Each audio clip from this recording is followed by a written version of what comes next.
Hello, and welcome to That Booty, where we approach spirituality with curiosity and discernment.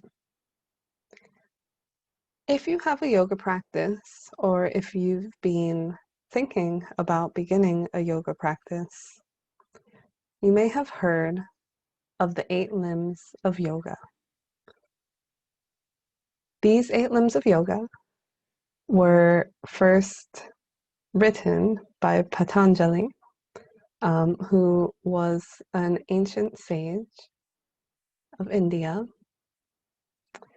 And these 8 limbs of yoga are contributed to Ashtanga yoga and also Raja yoga, because the objective is to be able to meditate and eventually attain samadhi. Each of the limbs of yoga feeds into the next one. So it kind of works in a linear process, or more like building a wall. The first limb is the foundation, and you keep building each layer of brick on top of that. Oftentimes, when we think of yoga in the Western world, what comes to mind is the shape, or are the shapes that flexible people can make and take pictures of and post on social media. And since yoga has been introduced and popularized in the West, it's largely been looked at more as an exercise rather than what it truly is, which is a science that helps one unite body, mind, and spirit.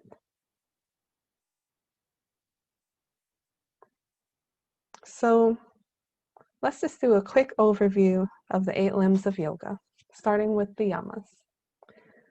The Yamas are social contracts and dictate how you behave within society and with others. So under this first limb, there are 5 different yamas. The first yama is ahimsa, nonviolence. This not only means nonviolence towards others, but also nonviolence towards the self.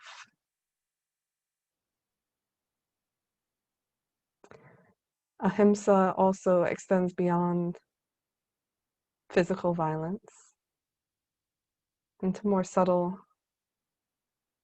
actions, such as harmful words and practices. So ahimsa generally is nonviolence. And we'll go into more detail of these in other videos down the line.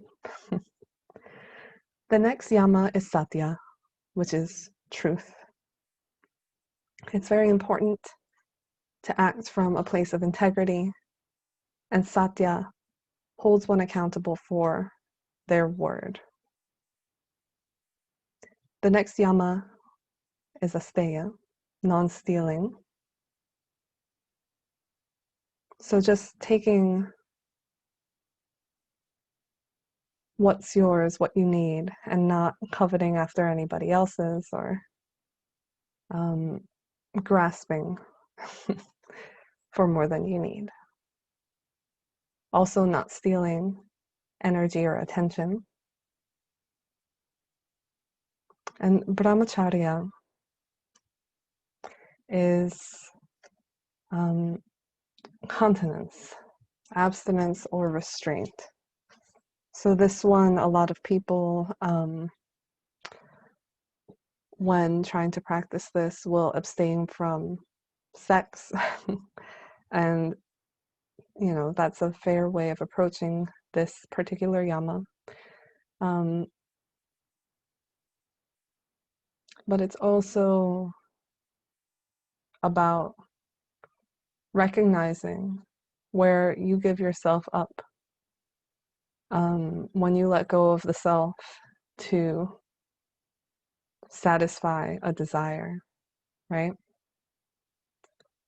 So brahmacharya is abstaining from that. And then we come to aparigraha, which is non-greed and non-hoarding. So similar to asteya in a way, but aparigraha is about accumulation of excess and hoarding. So abstaining from these or practicing these 5 yamas will help you interact with others and within society.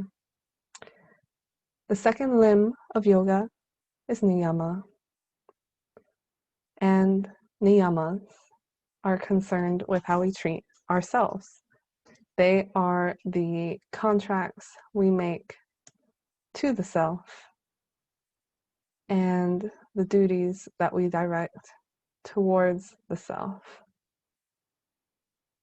Again, there are 5 niyamas, and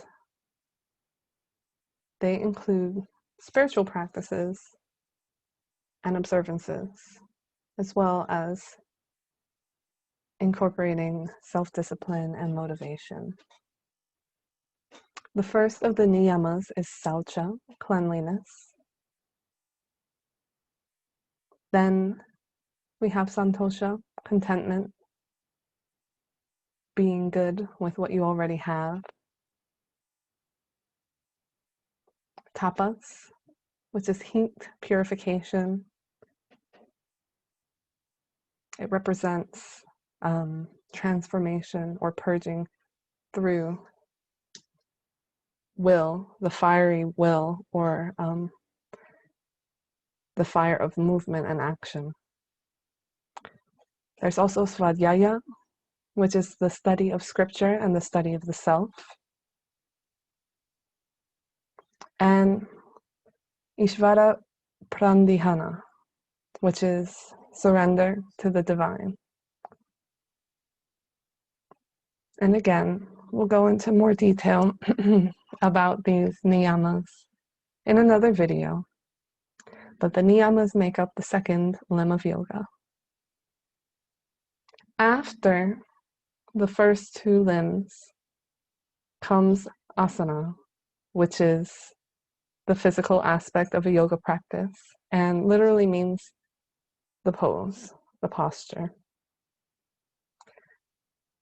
Initially, or the first records that we have about yoga practice, the postures were not emphasized. As a matter of fact, in the Yoga Sutras of Patanjali, there were only 16 postures mentioned, with the ultimate goal being to condition the body that it may remain in a state of stillness for as long as possible during the act of meditation and contemplation. However, there are many different types of yoga and many ways that we practice it physically, whether it's mechanical and demanding in nature or a softer practice. These poses are meant not only to increase your physical wellness, but to create the perfect temple for the soul, that whatever you pursue will not be limited by a body that is not conditioned for those pursuits.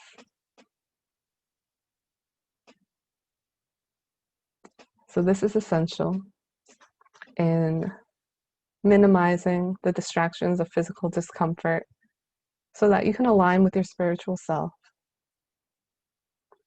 The fourth limb of yoga is pranayama, quite literally the life force extension. And this has to do with manipulating and guiding the breath. Some yogis would say that you need to master asana before you can effectively practice pranayama. But some incorporate both practices simultaneously. Just as a side note here from a yoga teacher, whether you are in a physical pose or you are manipulating the breath, always listen to your body's feedback and make sure you don't push yourself into pain, bringing us back to the first yama, ahimsa, non-violence. We don't want to bring violence onto ourselves by pushing our limits harshly. The next limb of yoga, the fifth limb, is pratyahara. And this is the withdrawal of the senses, or the transcendence beyond physical sensations. No longer being distracted or swayed by what's happening to or within your physical body, what you're smelling or feeling or hearing, or even seeing. Not paying any mind to or being attached to the temperature of the room, for example. Being able to go beyond pain or pleasure in order to act from a higher state of consciousness or access a higher state of consciousness. Pratyahara becomes necessary in order to move away from our experience as just the physical body.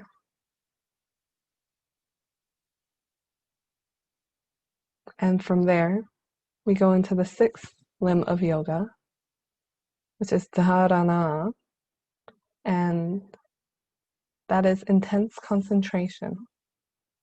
So once we free ourselves from the distractions of our physical senses, we can then focus our concentration on a single point or object, or perhaps a mental image or concept.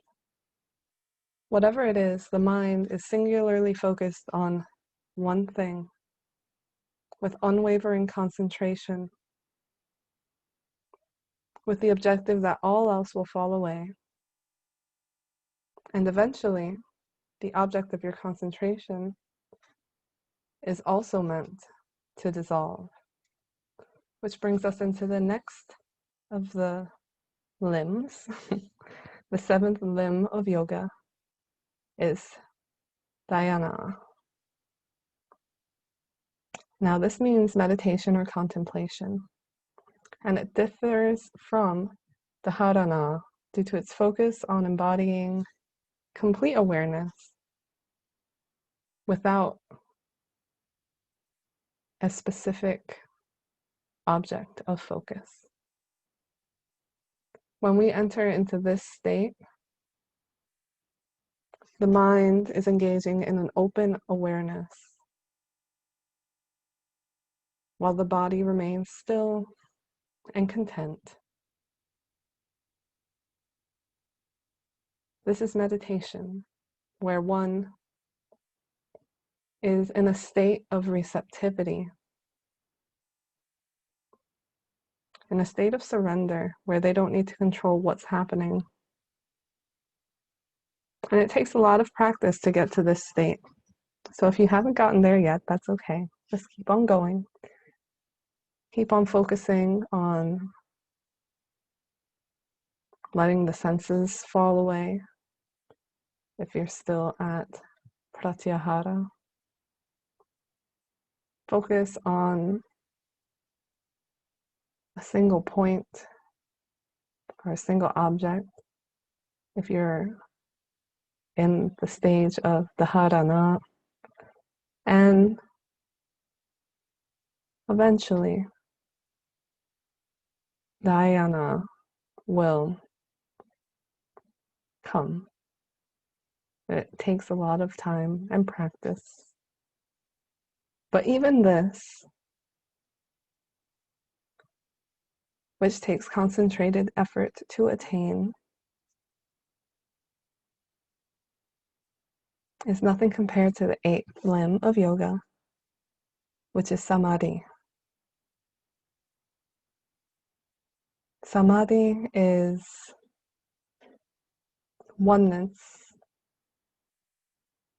bliss. It's when you go from emptiness to integrating with the oneness of the universe, the non-duality, the connectedness of all things, of all life.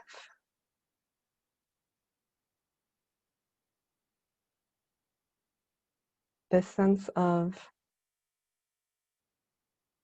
community and belonging and infinite life.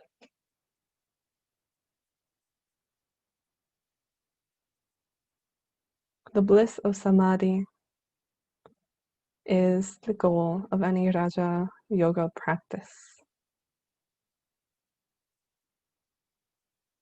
And these 8 limbs of yoga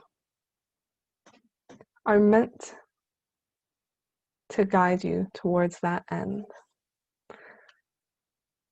It is my hope that though this video is short, that it gives you a better understanding of the 8 limbs of yoga. And I've linked an article as well that you can reference if you need a little more information. I'm thankful that you took the time to join me and look forward to the next time we meet. Until then, Namaste.